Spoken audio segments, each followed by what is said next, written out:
عايز ايه؟ عايز ايه؟ ده واحد من اهم المسائل في الدنيا، عشان الإجابة بتاعته هي الإجابة على كل حاجة تانية.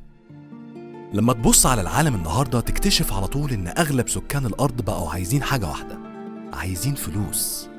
وهي الفلوس مش حاجة وحشة ولا حاجة، مش عيب يعني حد يعوز فلوس، ما الفلوس بتعمل طمأنينة وثقة وممكن تخلي الواحد يعيش مرتاح ومبسوط.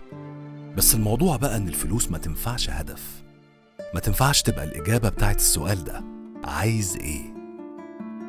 تعالوا أحاول أشرح لكم وجهة نظري من حتة تانية خالص. هو مثلا الأكل وحش؟ الستات وحشين؟ تخيل إنك سألت حد قلت له عايز إيه؟ راح قايل لك عايز أكل كتير كل يوم وكل ساعة لحد ما أموت. هتحس بإيه تجاه الشخص ده؟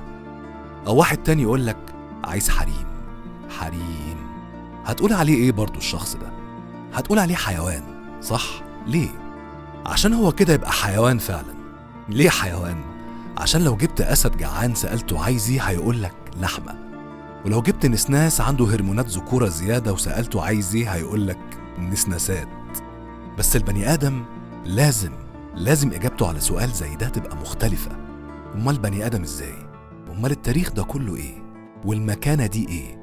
وسيد الأرض ومعمر الدنيا والوحيد اللي بيختار والوحيد اللي هيتحاسب، ده كله إيه؟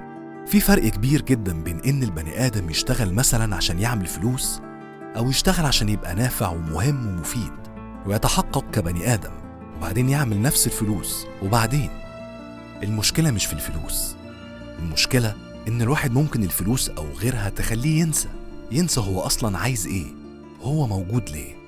الحياة بقت عاملة زي السباق، وكل واحد عمال يجري عشان يقف في أول الطابور. لازم تشتغل شغلانة محترمة من المبادلة، لازم تاخد شهادات عشان تاخد فلوس أكتر وتقعد في مكتب لوحدك، لازم تتجوزي واحد مش عارف ماله. إزاي كلنا عايزين نفس الحاجات دي وإحنا أصلا مختلفين عن بعض؟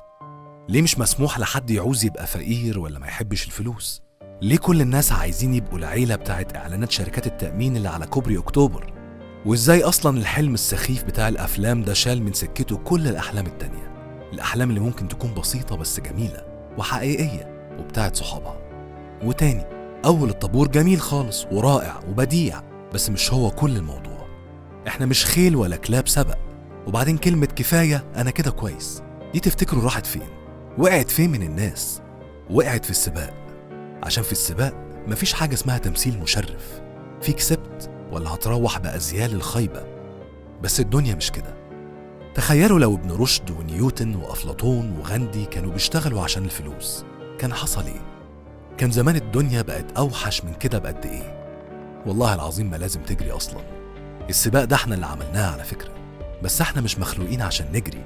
ولو هتجري مش لازم ترمي بقى كل الحاجات اللي انت المفروض تبقى ماسكها بل ومحافظ عليها. ومش هحاول اقول هم ايه عشان كل واحد لازم يبقى عارف هو عنده ايه ما يستغناش عنه. وبعدين انتم متخيلين بشاعة ان الواحد يموت وهو بيجري في السباق عشان لقى كل الناس بتجري، ويبص كمان يلاقي ايده فاضية من كل حاجة فعلا مهمة لانه رماهم كلهم عشان كان بيجري. بصوا بقى، ده آخر كلام عندي في الموضوع عشان أبقى خلصت ذمتي، وفكروا فيها براحتكم 20 سنة هتلاقوا الجملة دي هي يمكن أصح حاجة اتقالت في الموضوع ده كله. كل الحاجات المهمة في الدنيا الفلوس ما تقدرش تشتريها، بس